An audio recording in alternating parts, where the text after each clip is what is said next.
de bois. Le charbon, c'est fait pour quand tu veux que ça reste, ça dure longtemps. Mais rien que pour cuire en pain normal pour Yom Tov, j'ai pas besoin d'utiliser du charbon.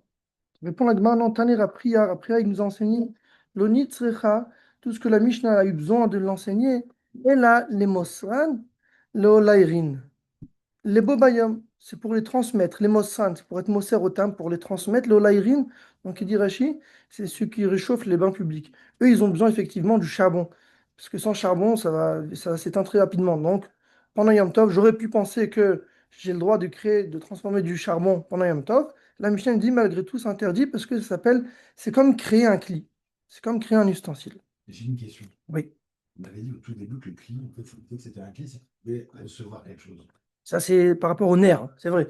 Mais un kéli, c'est l'avdafka quelque chose. Même créer un cure-dent, par exemple, prendre un petit morceau de bois pour. Ça s'appelle un cli aussi. Pour Yom Tov, ça s'appelle un cli, entièrement. Quand on parle d'un cli qui est destiné à recevoir, alors le cli n'est pas créé tant qu'il n'y a pas la chakika, le creux. Mais si c'est stam, un cure-dent ou c'est un morceau de charbon que je coupe et une midame et souyamet, et après je l'utilise tel quel, sans creux, donc là, ça s'appelle un cli. Donc la Gemara dit c'est pour les transmettre à ceux qui réchauffent les bains publics, eux, ils ont besoin du charbon. Et la Gemara demande, Ubo Bayom, Micharé, quoi, et le jour même et pendant Yom Tov, est-ce qu'on a le droit de réchauffer les bains?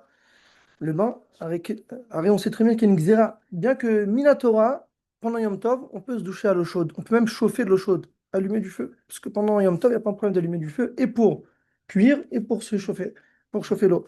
Mais il y a une xéra que Rachamim, ils ont dit, qu'on n'a pas le droit d'être midrachetz be maïm chamim pendant Yom Tov, de peur qu'il va une xéra dans ma Masechet Shabbat. Et donc la Gemara demande, c'est évident. Avec l'eau. Oui, on peut se laver le corps à l'eau froide, c'est sûr qu'on a le droit. Et même à l'eau chaude, si c'est parti, on a le droit. Mais rentrer entièrement dans un bain public, bain chaud, pendant Yom Tov, c'est une xéra midera banane, dans ma Masechet Shabbat.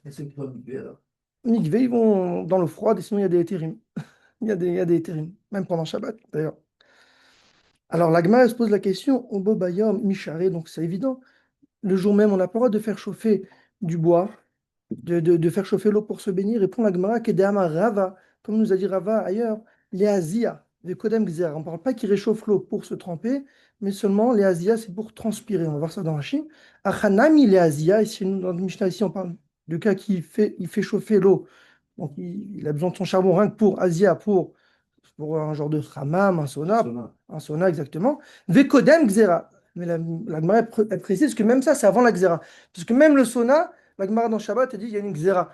Parce que les gens, après, ils faisaient du trafic. Ils disent, ouais, je suis en train de chauffer de l'eau pour transpirer pour le sauna, mais en vrai, ils allaient se baigner. Quel est le problème de se baigner? La Gemara dit, c'est une Gzera. Ils vont commencer à créer des kelim. Donc, les Maaseh Chachamim, ils ont interdit de faire chauffer de l'eau, même pour l'Asia, même pour le sauna. Ça reste dans la Gzera. Voilà. Alors, venez, on va voir Rashi. Rashi, il dit Léolaïrin, trois lignes avant la fin. C'est quoi ça, c'est Olaïrin? Mechame, Chamin ou Mechatsaot, ceux qui font chauffer les bains publics, les mikvaot.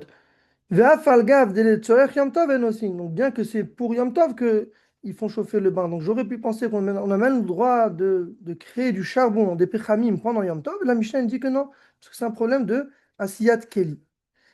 Pardon, Ouais. excuse-moi, je te coupe. Mais ça veut dire s'il avait des charbons avant Yom Tov, Oui, et donc il fait chauffer l'eau, si c'est pendant Yom Tov et que les gens veulent se baigner. se baigner, c'est possible. Alors, Minatora, c'est possible. Minatora, est-ce qu'il y a des gens qui le faisaient ou ils avaient déjà Il y l'accès? avait la Xéra. Depuis la Mishnah, il y avait la Xéra. C'est Ah, ça que la Gemara se demande. en fait, Ouais, il n'y avait finalement, plus. il y a pas C'était si avant les longtemps. Tanaïm, ça n'existe pas. Depuis plus de 2000 ans, bien sûr. On en parle juste pour le On- raisonnement, quoi. pour le raisonnement, c'était quoi le chidouche? Oui, mais la Gemara se demande pourquoi on en parle.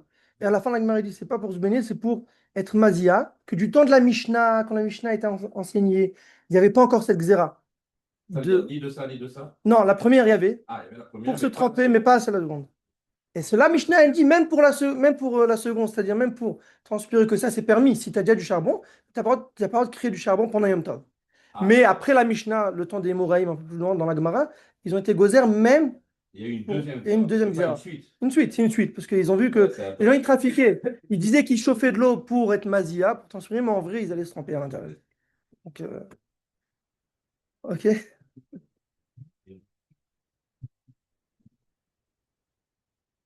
Alors, Rachid il dit dans la deuxième ligne avant la fin, Micharé, la Gemara s'est posé la question. est-ce qu'on a le droit de se tremper dans l'eau chaude? Alors, Rachid dit, Mishare le hachem, est-ce qu'on a le droit de faire chauffer l'eau pendant Yom Tov? Va à l'eau, et n'est-ce pas, gazoua la rechitza b'maseret Shabbat. Chachamim ont été gozer sur la rechitza, sur le fait de se tremper dans l'eau chaude pendant Shabbat. Il dit, va filou chumum im be'od yom, même si l'eau elle a été chauffée la veille, avant Shabbat, avant Yom Tov, eh bien, on n'a pas le droit de se tremper. Donc, comme je vous avais demandé dans un mikvé chaud, c'est interdit selon cette xéra. Vekol sheken, la plus forte raison, les achem chamin, le outar meolam, et quand j'ai la plus forte raison de venir pendant Yom Tov à faire chauffer de l'eau pour se tremper, c'est sûr que c'est interdit. Donc, il me répond, tu as raison, on ne parle pas ici de la première xéra de se tremper. Les Asiya, on parle d'aller transpirer. Il dit Rachid, Machnis, Apechamim, le Toho, il fait rentrer le charbon, donc c'est vraiment un sauna quoi. Ou Bne Adam, Nichnasim ou Mezim, les gens ils rentrent dans cette pièce où il y a du charbon et ils transpirent. Le Kodem, chez Gazrou, Alazea, Nishtet, Mishnazou. Parce que l'agma précise que cette Mishnah là, dans Masechet Betsa, elle a été enseignée avant la seconde xéra de l'Eazia. Ok. On continue avec Mar. Dans la Mishnah, c'est écrit une deuxième halakha. Ven chotrin et aptila. On n'a pas le droit de couper la mèche en deux. Si j'ai une mèche trop grande, je ne peux pas utiliser, je ne peux pas la couper en deux pour en faire deux. Mais la Mishnah est précise, Rabbi Yehuda Omer, Rabbi Yehuda, il disait chotra be'ur. Il a le droit de la couper en deux avec le feu. Voilà. Pas avec un ciseau, pas avec un couteau, avec le feu. Et là, Gemara se pose la question. Regardez, Ven chotrin et aptila l'ishnaï. La Gemara demande Maïshna besakin delo. Quelle différence que avec un couteau, c'est interdit. Tu me dis, on n'a pas le droit. Pourquoi? Deka metaken mana. Parce que tu es metaken mana, c'est-à-dire tu es metaken un keli. On sait que pendant Yom Tov, on n'a pas le droit d'être metaken un keli. Donc le fait de couper la mèche en deux, ça veut dire être metaken un keli. Maintenant, il demande, Beur nami ka metaken mana. Mais même si tu la coupes à travers le feu aussi, tu es en train de créer un keli, un ustensile, parce que cette mèche-là, elle n'est pas utilisable, elle est trop grande. Donc quand tu la coupes, on s'en fout si tu la coupes avec un couteau, avec un ciseau ou avec le feu. C'est pareil.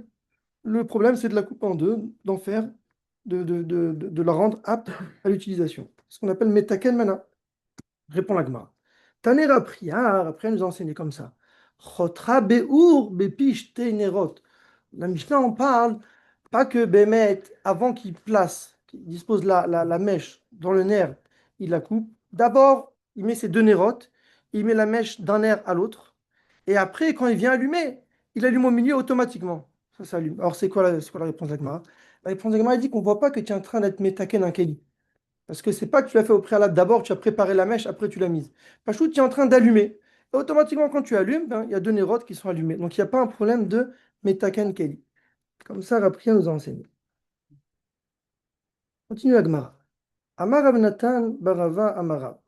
L'enseignement de Rav Natan, fils de Rava, au nom de Rav. Mochatin et aptila beyom tov. On a le droit d'être mochet. Alors c'est quoi? La mèche pendant Yom Tov. La Gemara se pose la question, maï mochatin. C'est quoi ça? Qu'est-ce que ça veut dire mochatin? Amarav Chanina bar Shalmaya mishmei de Rav le'adouye chouchra. Donc l'adouye, c'est-à-dire retirer. Chouchra, le morceau de charbon, ça vient du mot chocher, l'obscurité. Donc c'est en deux mots. Dans la mèche, des fois, ça nous arrive dans tous les nérodes de Shabbat, un petit moment, la mèche devient un petit peu comme ça, charbon, et ça rend obscur le nerf. Donc pendant Yom Tov, tu as le droit de retirer ce petit morceau de charbon qui est tombé dans ton nerf. Il n'y a pas un problème de metaken mana. Parce que la mèche, le nerf, il est là. Hein, tu l'aides à mieux, il éclaire plus. Donc tu as le droit. C'est ce qu'on appelle l'air à douiller rouchra, c'est-à-dire retirer le rocher, le petit morceau de charbon qui s'est créé dans la mèche. Et la Gemara continue. Tane Bar Kappa. Bar Kappa nous enseigne comme ça.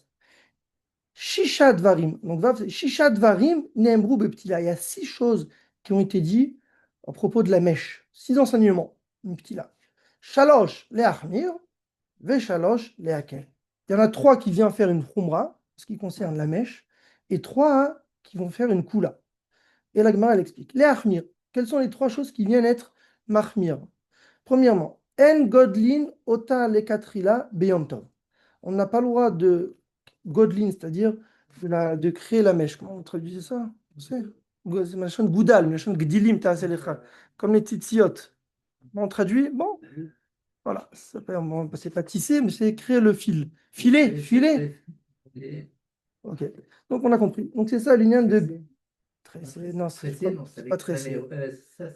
Là, on se parle de quelque chose qui est Guédil, c'est comme déjà et qu'on essaye d'étirer. c'est comme créer un fil de tzitzit enroulé. Ah, Prenez un c'est vraiment faire filet, Ouais. non, ça s'appelle jamais faire un fil. Voilà, ok. Donc en deux mots, c'est créer la mèche, c'est un problème de metaken mana. Donc ça, c'est la première halakha qui a été dit au sujet de la mèche. Donc c'est une khumra en mèche. Veo seotash taïm. Et maintenant, tu en crées deux. Donc c'est ça, ce qu'on appelle metaken mana.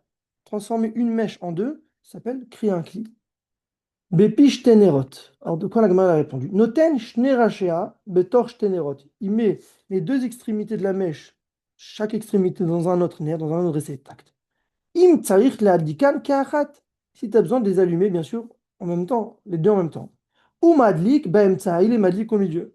Comme ça, il est tranquille. Il a fait Zachor et Shamor, c'est deux nérotes, en une fois. La femme, elle a allumé, en une fois, elle n'a pas eu besoin de deux fois. Delo mouchar de l'état kunemana. C'est pas mouchar, c'est-à-dire, c'est pas. On voit pas qu'il est en train d'admettre un cli. Mais Chaven, il n'est pas mitkaven. Et là, il a de la kabel. Lui, il est mitkaven. Être madlik, c'est deux nérotes en une fois. Il fait d'une pierre deux coups, mais il n'est pas en train d'admettre un cli. La Gemara après, elle avait dit notre halakha qu'on avait le droit à douiller chouchra, c'est-à-dire retirer le morceau de charbon qui s'écrit à travers la mèche. On va dire Rachid, Shein a 7 berosha pecham, quand à l'extrémité baroche, chez la ptila, ça devient du charbon, ma'avira, tu peux la retirer du nerf. Et la Gemara elle explique c'est quoi ce mot-là, les douiller. Il dit Rachid, les hasir, retirer, chouchra, pecham, c'est du charbon, pourquoi on appelle ça chouchra, hamarshir hora parce que c'est marchir, donc ça rend obscur la lumière de la bougie. C'est pour ça qu'on appelle ça, en araméen, on appelle ça khushra. Et après, la Gemara, elle avait ramené plusieurs choses. 6 choses ont été dites à propos de la mèche. Nemrou Beptila, Rachid précise, Beyom Tov, bien sûr, on ne parle pas de Shabbat. Shabbat, on n'en parle birklal pas de la mèche. Parce que Shabbat, on n'a rien le droit d'allumer. On parle de Yom Tov. Oui, c'est Moukti aussi, on parle de la toucher. Memaacha, Bayad, c'est quoi ça, Memacha Bayat? Le droit de l'aplatir avec la main. Il dit Rachid Tikkun kil achar yadou. C'est un tikkun qui se fait d'une façon anormale, avec un chinouille qui est permis pendant Yom Tov. Très bien. On va continuer un peu la Gemara. Alors, on arrive. V'amar Rav Natan barava. Amarav. Donc, Rav Natan, du temps, c'est le même, c'est ça qu'on l'amène ici. C'est un autre sujet qui n'a rien à voir, mais on l'amène parce qu'il a parlé avant, au nom de Rav. Attirer Bavel. Donc, attirer, c'est les riches de Bavel. Yordé Geinam même. Eux, c'est des Yordé Geinam. On va voir tout de suite. Pourquoi? Parce qu'ils étaient très radins, les riches de Bavel. Donc, la Gemara a dit qu'ils vont devoir malheureusement descendre au Geinam. Et la Gemara ramène une anecdote. Kiha de Shavtai bar Marinos. Une fois, ce bonhomme-là, il s'appelait Shavtai bar Marinos, fils de Marinos. Ikla les Bavel. Il a atterri, il est arrivé à Bavel. Ba Minayou, Iska. Il a demandé, il a voulu faire un business, donc un ESSEC. Il a voulu, je sais pas moi, vendre quelque chose, acheter quelque chose. Velo, il a voulu. Et ils ont rien voulu signer avec lui, ils n'ont pas voulu faire de business avec lui. Après, Maisonnet, Meizan, il a demandé, bon, peut-être qu'on va le nourrir, il avait plus il avait terminé tout son technique, tout ce qu'il avait fait ramener avec lui. Lozainu, ils l'ont pas nourri. Donc il a dit, qu'est-ce qu'il leur a dit? Il était très chaud celui-là. Amar, il a dit comme ça, Hané, ceux-là de Bavel, mais Revrav Katou. Ils viennent du Erevrav. Erevrav, c'était les Juifs qui s'étaient transformés, qui s'étaient mélangés avec les Bnei Israël à la sortie d'Égypte, après ils sont arrivés à Matan Torah. Donc on les appelle Erevrav, c'est Milachon, Taharovat, ils se sont mélangés. Donc ils disent, oh, je sais pas comment ils les appellent. On appelle l'Agma comme ça, on a dit sur eux pourquoi. Et l'Agma, elle explique pourquoi. Parce qu'elle dit, l'Agma dit que les Juifs ne sont jamais radins. Dirtiv, comme ce que le Pasuk dit, Venatan lecha rachamim verichamcha. Hachem, il va te donner de la miséricorde, la rachamim, verichamcha, et aussi toi, tu vas être merachem.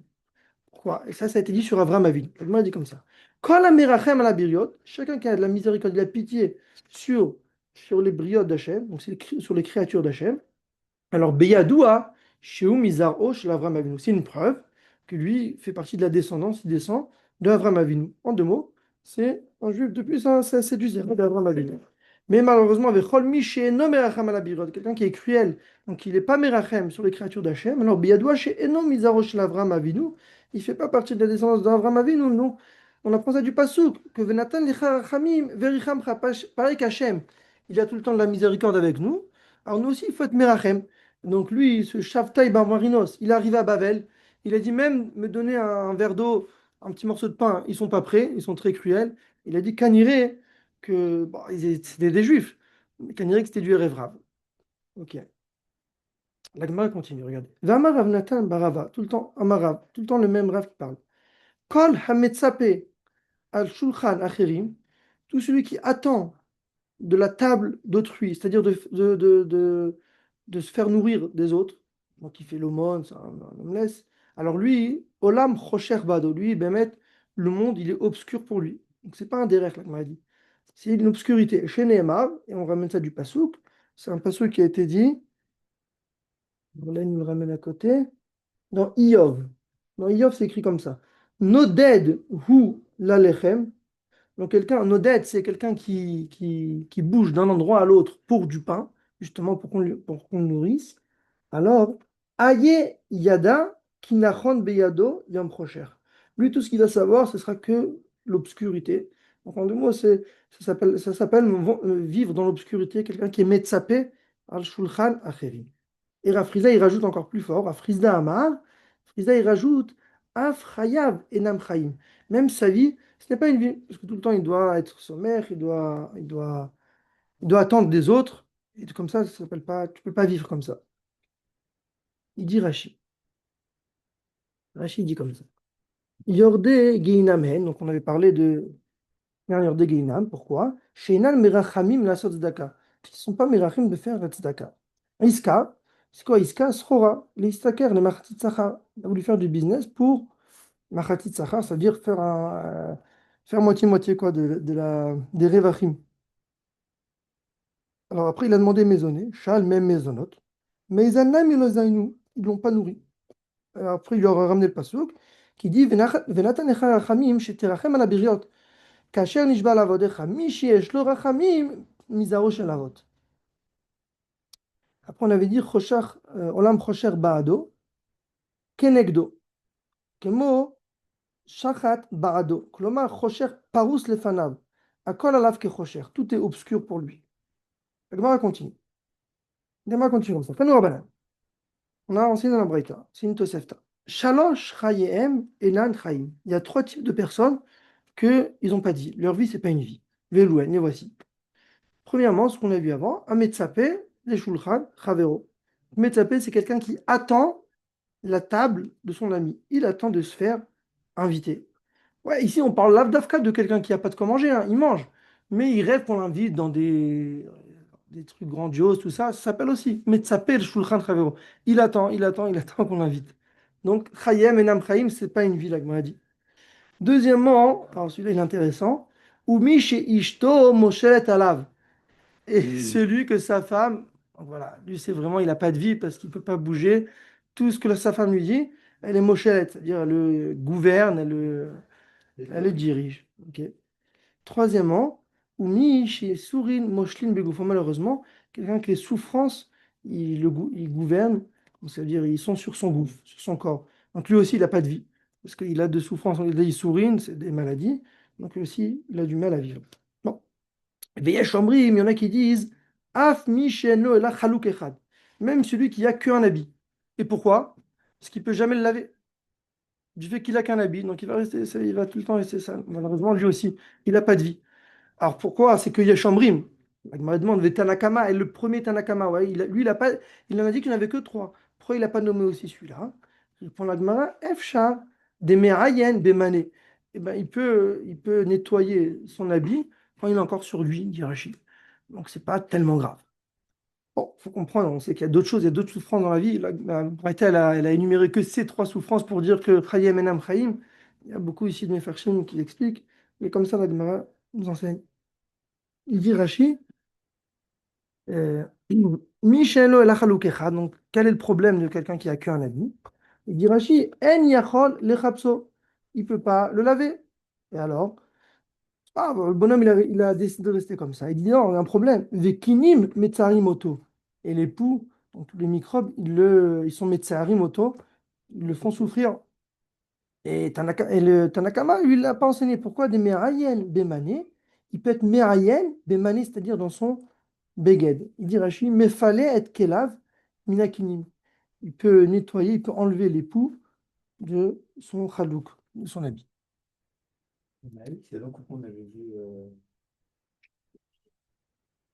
une femme qui doit se tromper, elle a une seule robe, Le vin se trouve avec la robe. Avec la robe. Ouais, ça existe. Ouais, ouais, bien sûr. Vous l'avez vu dans Massacre Betsa? Je me souviens plus que c'était, mais c'est possible. Ouais. Ouais, ouais, bien sûr. Il y a une halakha comme ça. Ça peut se tromper avec la robe, s'il n'y a pas un problème de khatitsa. Et il y a un rachis qu'on n'a pas vu, juste, c'est Oui, Nahon Beyado. pardon. C'est juste au-dessus. Ouais, ouais, je l'ai vu. Ouais. Nachon Biado, Mezouman, Etzlo. Donc, ça se rapporte sur le passouk dans Iyov. Nachon Biado Yom Chocher, Mezouman, c'est-à-dire, c'est invité chez lui, c'est proche de lui. C'est-à-dire, Ah, l'obscurité est proche de lui. C'est Mezouman chez le lui. Zouman, ça veut dire proche de lui. Mezouman, c'est littéralement, ça veut dire invité, mais quand on invite quelque chose, donc on est proche. C'est Mezouman, c'est proche de lui. Ok. Euh,